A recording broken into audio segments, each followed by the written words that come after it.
lot of authors will kind of stick to this. I think it's like 20 to 50K, where it takes about 20 books in the self-publishing and indie kind of space before there's enough proliferation to where people will read and then binge read, because readers now do the same thing that people who watch a lot of TV do, and they binge series. So, for example, I know that now that Eternal Chronicles is done, there's no more being added to it.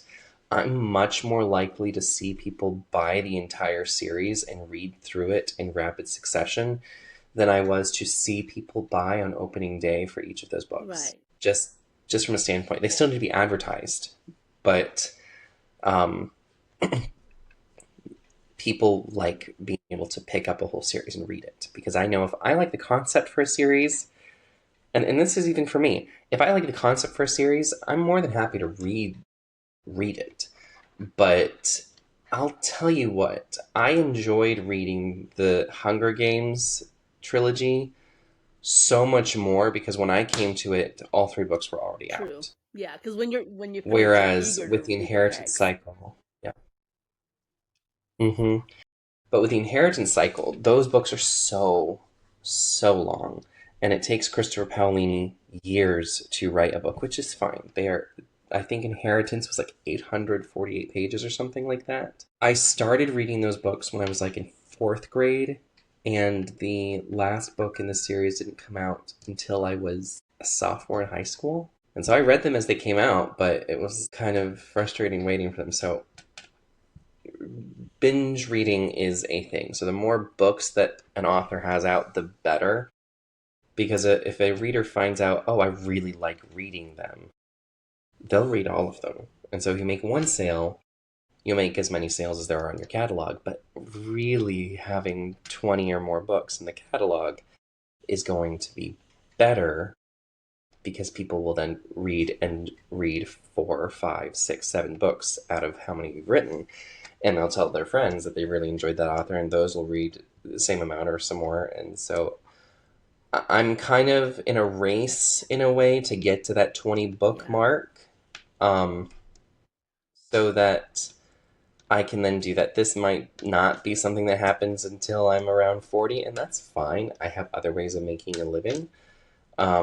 And I've never seen writing as something that's going to completely replace my income. If it does, fantastic. I will take Right. it. But Yes. I'll take it.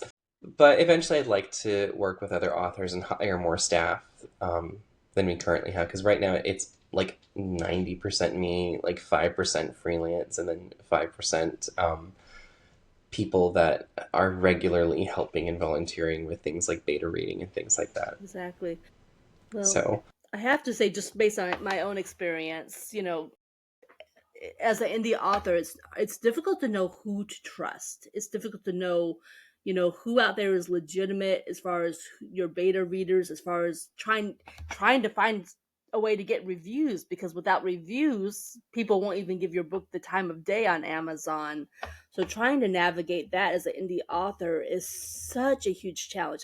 I got for all practical purposes, we'll call it mugged. I got mugged like right out the gate when I first published my first couple of books, and so I just almost have zero trust. And outside of the guy who referred you to me for the podcast, I have like zero trust in right. anyone involved, and I just stick with my own little circle of friends. I'm like, hey, can you read this? Can you, if you like it, can you post a review? Because I don't know who to turn to anymore. Because the times I have hired quote unquote professionals, I have gotten mugged every single time.